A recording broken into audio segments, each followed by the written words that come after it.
Mr. President, The senator from Indiana. I request unanimous consent to vitiate the quorum call. Without objection. Mr. President, I come to the Senate floor today to express my support for Senate Joint Resolution 42 and my opposition to the transfer of specific defense articles to the government of Saudi Arabia. I've arrived at this decision after extensive research and careful deliberation, and I'd like to state very clearly for the record why I've come to this decision. I've decided to support SJ Res 42 and oppose the transfer of specific defense articles to Saudi Arabia primarily because of the Saudi government's refusal to take specific steps that I've repeatedly requested to alleviate the horrible humanitarian suffering in Yemen. Now, before I further explain that decision, I'd like to explain what is not informing my decision. I am not reflexively opposed to arms sales in general or to Saudi Arabia specifically.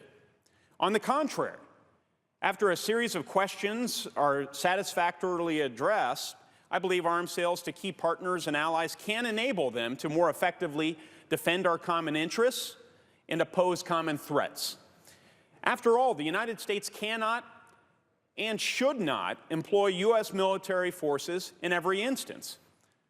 When the United States and our partners confront common threats, we should encourage and empower regional allies and regional partners to play prominent roles wherever possible.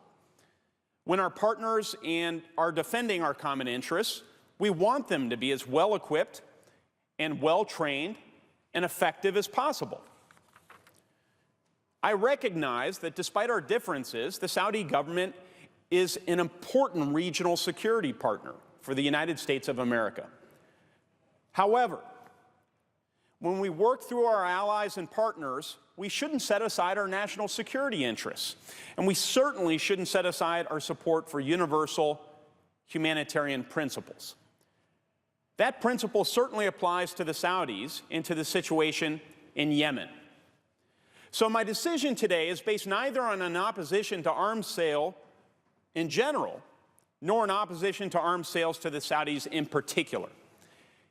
Instead, my decision today is based primarily on the persistent and misguided refusal of the Saudi government to take specific steps I have requested to alleviate some of the humanitarian suffering in Yemen. And my decision should come as a surprise to no one. As I've said here on the Senate floor before, the United Nations calls the situation in Yemen the largest humanitarian crisis in the world. The largest humanitarian crisis in the world. According to the UN, which incidentally our intelligence resources rely on for much of their information, Yemen has almost 19 million people, 2/3 of the population, in need of humanitarian or protection assistance, including approximately 10 million who require immediate assistance to save or sustain their lives. 2/3 of their population.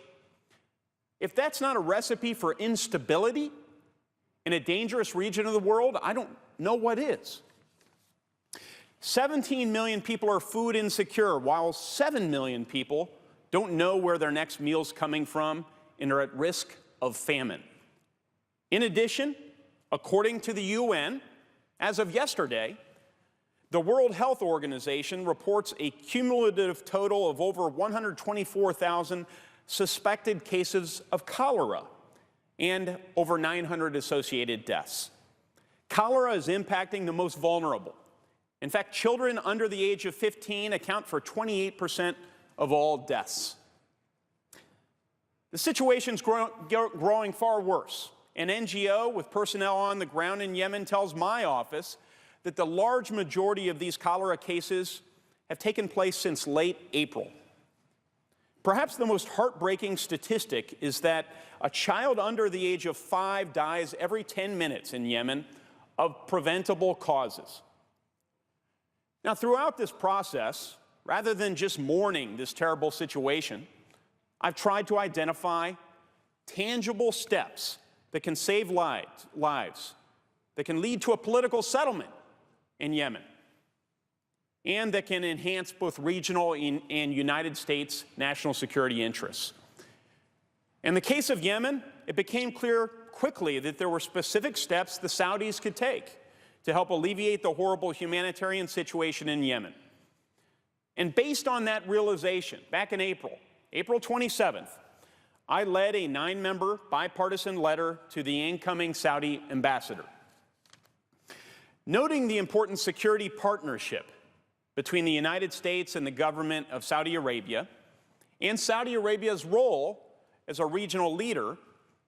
I asked Riyadh to take some specific steps related to Yemen that would prevent thousands or even millions of additional people from dying there.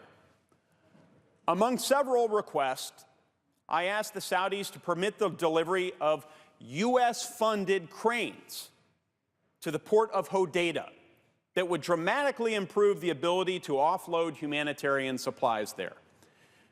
Now that's important because the port of Hodeidah processes roughly 70 to 80% of all of the food and other critical imports that come into the country of Yemen. This is the port that supplies people who are in the most desperate need of food and medical attention.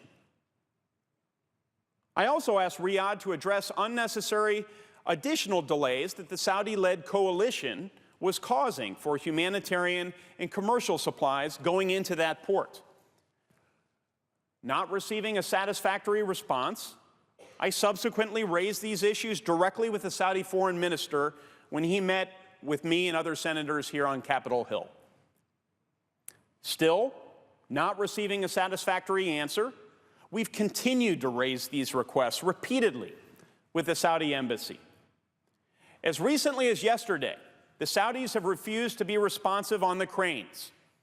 Further, in the face of clear evidence from the United Nations to the contrary, the Saudis have even denied a role in causing delays of humanitarian and commercial shipments into Yemen. So for almost 2 months, the Saudis have failed to take my request seriously. For those who are new to this issue, perhaps this discussion of cranes and delays at ports seems a bit wonkish, maybe in the weeds. Yet, in a humanitarian situation as dire as Yemen, with a child under 5 dying of preventable diseases every 10 minutes, every shipment of food or fuel, every day of delay can have life and death implications. Now, the Saudis know this, yet they've been unresponsive to my requests. There's no doubt that the Iranians and the Houthis are up to no good in Yemen. There's no doubt that Saudi Arabia has the right to defend its borders. And there's also no doubt that the situation in Yemen is complex. But it is a false choice to suggest that we have to choose between opposing Iran and helping the millions of suffering people in Yemen. I believe we have a moral responsibility and a national security imperative to do all we can to help the people in Yemen who are starving, who need medicine, who are dying.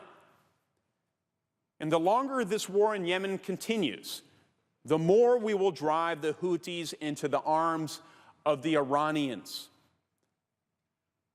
The more leverage the Iranians and the Russians will gain in Yemen. The more terrorist groups like Al-Qaeda in the Arabian Peninsula will thrive. Perhaps the Saudi government isn't concerned about my vote. Perhaps they think this issue will just blow over, that attention will wane, that senators will lose interest.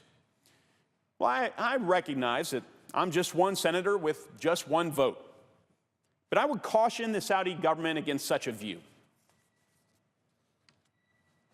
I'm not going to be losing interest in this issue anytime soon. To the Saudis, I say this: when I make a request and your government is unresponsive, at least as far as I'm concerned, there will be consequences for that decision. My vote demonstrates that fact. To my colleagues, I respectfully say that America's support should never be unconditional. It's in our interests It's consistent with our humanitarian values, universal humanitarian values, that we profess to demand that the Saudis take some of these steps to alleviate humanitarian suffering in Yemen. So for this reason, I'm going to vote in support of Senate Joint Resolution 42 today, and I urge my colleagues, Republican and Democrat, to do the same. Thank you, Mr. President.